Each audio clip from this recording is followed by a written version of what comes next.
Olá, tudo bem? Obrigado por sua presença aqui em mais uma live do canal Via Jurídica. Hoje nós estamos aqui com a querida colega e amiga, a professora Ayala Lisboa, uma jovem pesquisadora que vai trazer um tema muito palpitante para a gente, que é empresa digital e direitos humanos. Você sabe o que é isso? Se você não sabe, fique conosco aqui para saber com a professora Ayala quais são as suas complexidades, as suas nuances. Vai ser bacana essa live aqui que nós vamos traçar com você. Então, obrigado por sua presença e sem delongas, com a palavra a professora Ayala. Obrigado, viu, Ayala, por você ter vindo. Beleza. Eu que agradeço o convite, professor. Fico muito honrada e muito feliz. É sempre um prazer falar de assuntos tão palpitantes, tão interessantes, tão atuais, não é mesmo? E eu decidi falar sobre o tema justamente porque eu acho muito interessante essa ideia do direito digital, essa ideia de entender sobre essas novas formas de mercado e do direito. E, apesar de não parecer, o direito digital ele se interliga com todos os outros ramos do direito, inclusive o direito empresarial. Quando a gente fala aí sobre empresas digitais, a gente fala de um novo ramo muito amplo, né, muito complexo. A gente tem aí um domínio muito grande, por exemplo, e a gente fala dessas empresas, desses e-commerces, desses aplicativos, por exemplo, dessas redes sociais, que estão se tornando grandes potências, muitas vezes tão grandes quanto diversos estados, né? A gente tem Verdade. países aí muito menos ricos do que muitos aplicativos e muitas redes sociais. Então, é necessário se entender esse comércio, é necessário entender como funciona a influência desse comércio e como isso pode facilitar e possibilitar que os direitos humanos sejam trazidos para o direito empresarial com a influência dessas grandes empresas, né? Quando a gente fala aí, por exemplo, desses grandes e-commerces, a gente tem aí empresas como AliExpress, Shein, Shopee, estão tão na moda, né? Agora no final do ano todo mundo comprando presente de Natal nessas empresas e só em abril de 2022 essas empresas tiveram mais de 135 milhões de visitas.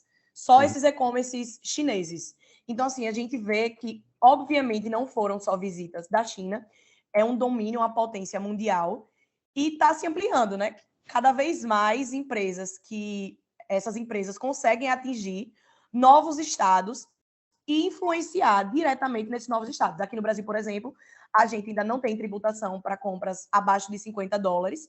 Então, a gente tem um grande volume de compras nesses aplicativos. Então, nesses sites, nesses aplicativos. Então, a gente vê uma influência muito grande dessas compras no mercado brasileiro, né? Além da ótica desses e-commerces, da venda online, que é um pouco mais fácil de visualizar, digamos, como o mercado e o direito empresarial funciona para essas empresas, a gente tem também aquilo que a gente vê como o novo petróleo, né? Que é a venda dos dados. A gente tem aí a Big Data, que é esse fenômeno da internetização das coisas, do vender a informação, vender as informações sobre você, sobre mim. O YouTube ele ganha dinheiro aqui enquanto a gente está colocando nossos dados, colocando nosso rostinho, nome. E principalmente outros aplicativos, Instagram, Facebook. Em 2020, o Instagram bateu 1 bilhão de usuários ativos por mês. Então, quanto ele não conseguiu ganhar em publicidade, em venda de informações sobre a gente, né? Então, a gente tem aí um novo mercado, muito diferente daquele mercado tradicional, daquele comércio, e a gente tem que entender como esse novo mercado pode influenciar no empresarialismo, de um modo geral, e no business human rights, né? No direitos humanos e empresas. E o que seria esse business human rights? Seria a ideia de humanizar um pouquinho mais o direito empresarial. A gente tem a ideia de que o direito empresarial ele é muito pouco humanizado, né? A perspectiva tradicional ela entende que os direitos humanos ele não pode estar atrelado É à verdade. empresa porque a empresa não ganharia dinheiro. E apesar de a gente passado muito tempo com essa ideia, entendendo que o empresário ele tem que ter aquela perspectiva neoliberal, de ganhar dinheiro, de não ser tão, é, tão aberto para os direitos humanos, tanto do cliente quanto do empregado, essa visão ela foi mudando de um tempo para cá. Né? A gente tem aí uma evolução desde o Pacto Global até 2011, quando surgem os princípios UDGs, que são princípios das Nações Unidas para empresas e direitos humanos. É daí que surge o termo que fica tão em alta, né? O Business Human Rights. A partir de 2011, passa-se a criar mais ainda essa ideia de que sim, é possível que as empresas elas possam colaborar com a sociedade de um modo geral, né? Esses princípios de John Rudge, eles tinham 3 pilares, que seriam proteger, respeitar e reparar. Proteger é proteger principalmente os indivíduos, e seria o papel do Estado. O respeitar seria as empresas respeitarem essa proteção do Estado, e o reparar seria esse meio termo que o Estado vai promover a partir do momento que a empresa não respeita esses direitos humanos do indivíduo, né? Os princípios, eles não passam a deixar a responsabilidade da promoção dos direitos humanos para as empresas. A empresa e o Estado, eles são complementares nesse caso, né? As empresas, elas têm obrigações e responsabilidades, mas não são as responsabilidades maiores do que a responsabilidade do Estado de assegurar que as empresas cumpram com isso, por exemplo. E a boa imagem da empresa, a partir daí, de lá para cá, de 2011 para cá, ela passa por um processo de valorização da imagem a partir dos princípios, a partir do valor que a empresa bota, né? A partir do quanto essa empresa ela está aberta, por exemplo, a cumprir com os direitos do trabalhador, a entregar todos os anos com coerência as férias, o 13º, os pagamentos, o tempo de intervalo, por exemplo. Por tanto tempo a gente teve aí o intervalo sendo desrespeitado, era muito comum. O empregador sempre dava um jeitinho ali do empregado usar aquele momento para fazer alguma coisa. E com o passar do tempo, esse respeito às normas, ele passou a ser valorizado pela perspectiva do consumidor. Ele olha para aquela empresa e entende que a empresa ela tem uma boa imagem, né? Então surge esse conceito de responsabilidade social empresarial, que é o empresário ele entender que a boa imagem dele colabora e acrescenta no valor material, no valor real dessa empresa dele. E na boa imagem também, né? Exatamente. Na boa imagem da empresa, com certeza. Quanto melhor a imagem da empresa dele, melhor ele consegue vender, melhor ele consegue trocar com outros fornecedores, melhor ele consegue colaboração estatal, se muitas vezes precisar, porque a gente sabe que a empresa ela precisa trabalhar ali com o Estado. Então, essa empresa ela passa a valorizar ainda mais essa imagem, e esse conceito de responsabilidade empresarial, responsabilidade social empresarial, ele cresce, ele ascende cada vez mais. A gente viu aí, durante os últimos anos, como várias empresas acabaram tendo uma imagem negativa porque houveram questões raciais dentro da empresa, isso acaba indo para as redes sociais. Como eu disse, nesse meio digital, nessa internetização das coisas que a gente está vivendo, tudo chega muito fácil à internet, né? É verdade. E a imagem da empresa também. Uma empresa que ela não incentiva a multiculturalidade ali dentro do trabalho. Ela não contrata pessoas negras, pessoas gordas, pessoas diferentes. Ela também não contrata fornecedores diferentes. Ela acaba discriminando funcionário, discriminando consumidor. Isso muito facilmente chega à internet e essa imagem acaba influenciando diretamente no lucro daquela empresa. Assim como a gente vê empresas que participam de eventos ecológicos, que são ecologicamente mais corretas, que demonstram isso, que deixam isso claro, muitas vezes tem uma aderência do público muito maior, não é mesmo? Então, a gente entende que, atualmente, a imagem da empresa ela está muito atrelada ao valor material da empresa, ao lucro que a empresa recebe, certo? E como funciona nessa nova era digital, nessas empresas digitais, essa influência da imagem? Porque se nas empresas tradicionais, nas empresas que a gente tem aqui no bairro, mas também tem as grandes empresas, se elas, mesmo a de bairro, conseguem influenciar tão diretamente na sociedade a partir do modus operandi dessa empresa atrelado ao direito humano, a humanidade, a humanização dessa empresa perante os funcionários, perante o consumidor, o que podemos imaginar dessas grandes empresas, né? Dessas multinacionais digitais? Como eu citei o caso do Instagram, que em 2020 teve mais de 1 bilhão de acessos só em fevereiro. Então, a gente percebe aí que essas empresas elas podem influenciar outras empresas ainda mais e podem trazer uma mudança social muito maior do que a gente já está habituado, não é mesmo? A Amazon, por exemplo, e eu digo isso porque quando a gente entende a influência da empresa, muitas vezes a gente observa que existem muito mais pequenas empresas, claro, do que grandes empresas. Então, a influência dessas pequenas empresas seria muito grande no bairro, no dia a dia, e a influência na sociedade, como ela pode melhorar a sociedade ao redor dela, talvez pareça uma influência muito grande. Mas o que imaginar de uma empresa como a Amazon, por exemplo, que está em 190 países hoje? 190 países no mundo compram dessa empresa, né? Empresas que são tão ricas que o capital dessas empresas influenciam diretamente na economia dos estados, e a gente fala de estados imensos, como Estados Unidos, que é uma potência, e a gente fala de países menores, na África, por exemplo, que o capital e a economia do país é diretamente influenciado por isso, né? A gente, para entender essa ligação dessas empresas digitais e do Business Human Rights ligado a elas, a gente precisa entender, primeiro, que a gente parte aí de uma ideia de extraterritorialidade quando fala da influência e da legislação para essas empresas, porque eu falei lá atrás que o Business Human Rights ele está muito ligado ao Estado também fiscalizando o trabalho dessas empresas e a obediência dessas empresas aos direitos humanos. Então, se a gente fala de multinacionais, empresas digitais que estão no mundo todo, por que essas empresas são fiscalizadas, se elas são maiores do que alguns estados? Então, a gente tem que entender aí um direito extensivo, né? Um direito extraterritorial, que ele abarque essas empresas e possa punir. A gente sabe que a ONU, por exemplo, ela, apesar de ter... ela tem algumas penalidades financeiras, mas a ONU não detém um poderio militar, por exemplo, policial, jurídico, que julgue e puna diretamente essas empresas. Mas a gente tem que partir de uma ideia de que os países eles devem ser colaboradores. Claro. Né?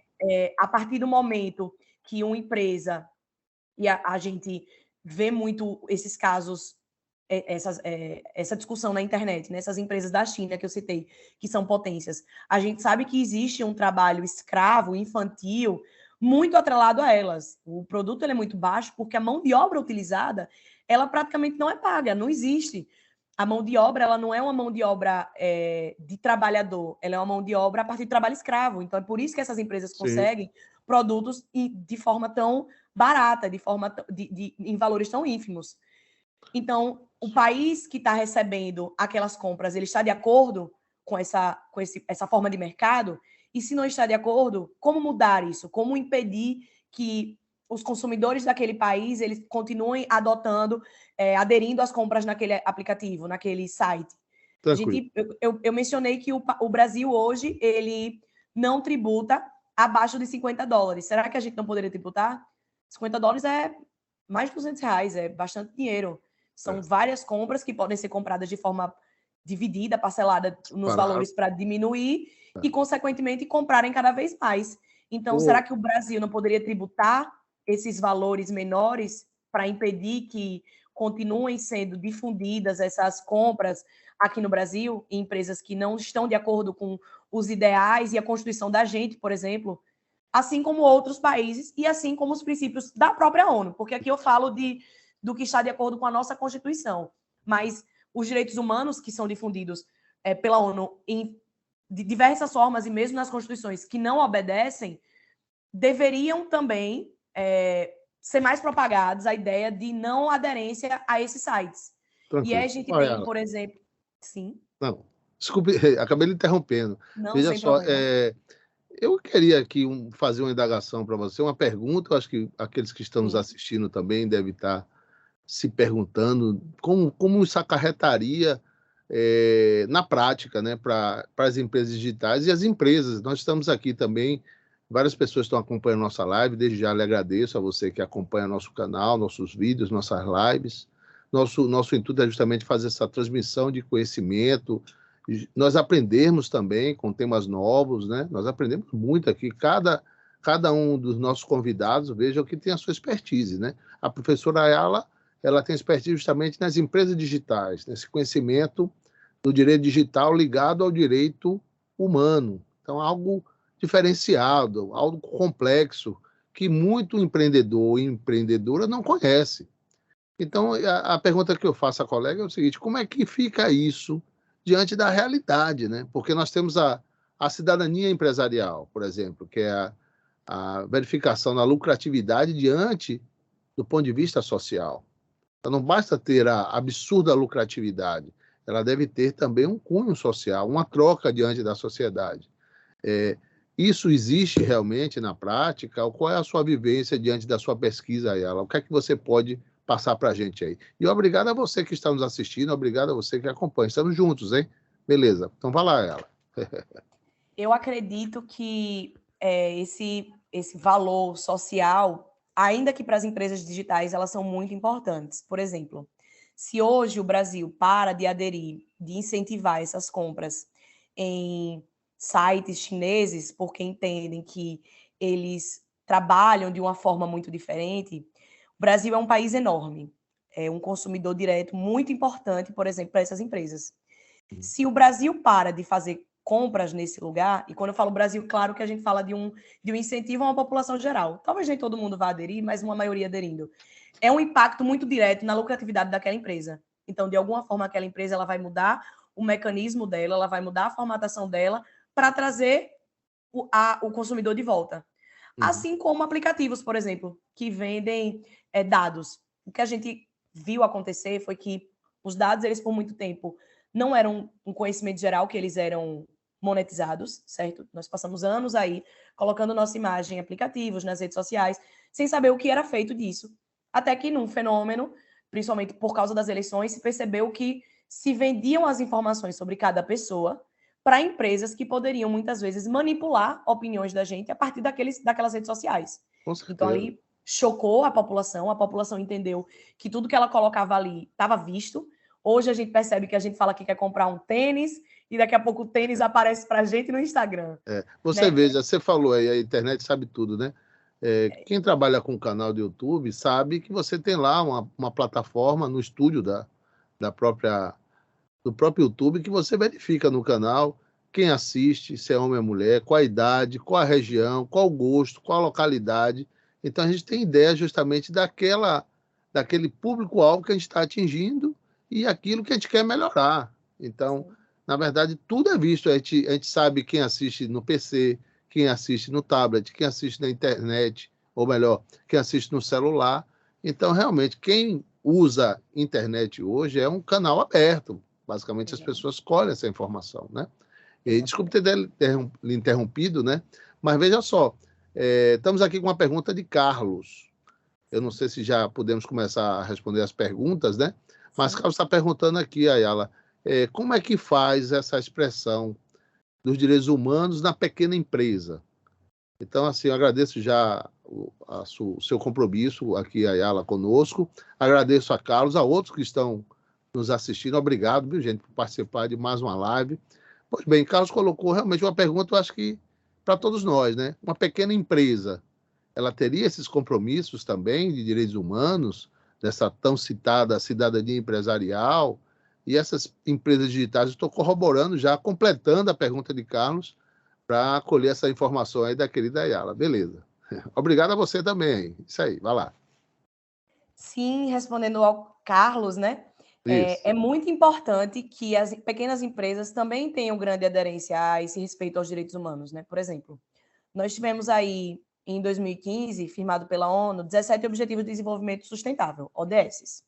Dentro dessas ODS, existem algumas que são para o desenvolvimento do setor privado, para o crescimento econômico, uma maior aderência de indústria e inovação. Várias grandes empresas, elas colocam o selo dessas ODS quando são respeitadas.